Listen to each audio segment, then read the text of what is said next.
নবী, আমাদের প্যারা নবী সাহাবীদের ভালোবাসা যদি একটু তাদের ভালোবাসার দিকে আমরা তাকাই, আল্লাহ রাসূল সাল্লাল্লাহু আলাইহি ওয়াসাল্লামের সাহাবীরা নবীর প্রতি এমন প্রেম ভালোবাসা ছিল রে, নবীর প্রতি এমন মুহাব্বত ছিল, নবীকে এত ভালোবাসতো।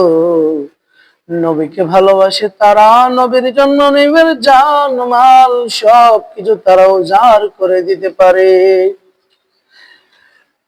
একটি ঘটনার দিকে লক্ষ্য করলে দেখা যায় সাইয়েদনা আবু বকর রাদিয়াল্লাহু তাআলা আনহু নবীর এত প্রেমিক ছিলেন, এত আশিক ছিলেন, যখন তিনি নবীর সাথে হিজরতে যাচ্ছিলেন সেই সময় যে প্রেম তার মধ্যে জাগ্রত ছিল।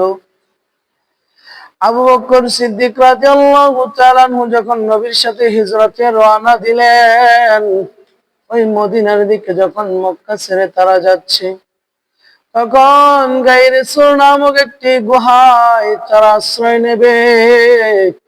আমার আবু বকরের প্রেম দেখুন, আমার আবু বকর নবীকে এত ভালোবাসতেন, নবীকে এত মহব্বত করতেন। আবু বকর ডাক দিয়ে বলে, ইয়া রাসূলুল্লাহ, নবীজি, ও মায়ার নবী গো, আমি আবু বকর আপনাকে আগে গুহার মধ্যে প্রবেশ করতে দেব না। আমি আবু বকর আগে গুহার মধ্যে প্রবেশ করব। আমি আবু বকর আগে গুহার মধ্যে প্রবেশ করে ইয়া রাসূলুল্লাহকে দেখব, তারপরে আপনি নবী গুহার মধ্যে প্রবেশ করবেন। আমার আবু বকর যখন গুহার মধ্যে প্রবেশ করলেন, তিনি তার পাগড়ি মোবারক দ্বারা দেখলেন গুহার মধ্যে অনেকগুলো গর্ত রয়েছে, প্রত্যেকটি গর্ত তিনি তার পাগড়ি মোবারক দ্বারা ছিঁড়ে ছিঁড়ে সমস্ত গর্ত গুলোকে বন্ধ করলেন। আবু বকর খেয়াল করলেন যে একটি গর্ত বন্ধ করার মতো অবশিষ্ট কাপড় নাই।